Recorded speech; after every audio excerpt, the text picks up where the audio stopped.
السلام عليكم ورحمة الله تعالى وبركاته. كلنتي وعنا وناكسنا أصحابتا ميل كستو الدنيا كجوجتان كسو دوادا channel كيغا maanta barnaamijkeena waxaan diiradda ku saari doonaa waaxda shaqaalaha ama human resources.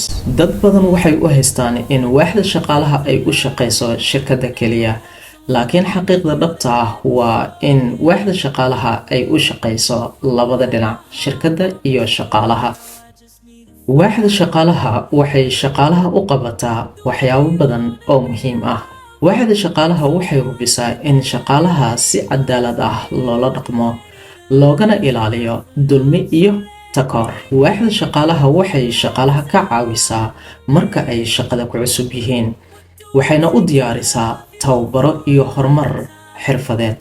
waaxda shaqaalaha waxay ilaalisaa xuquuqda shaqaalaha sida mushaarka saxda ah, fasaxyada iyo shuruudaha shaqada. waaxda shaqaalaha waxay ka shaqeysaa in shaqaalaha koraan, xirfadoodana horumariyaan. waaxda shaqaalaha waa codka shaqaalaha, waa garabkooda, waa qofka hubiya in shaqada lagu sameeyo ixtiraam, sharaf iyo cadaalad. haddii waax fiican jirto, shaqaaluhu way nastaan. haddii shaqaaluhu nastuna, shirkadu way horumartaa.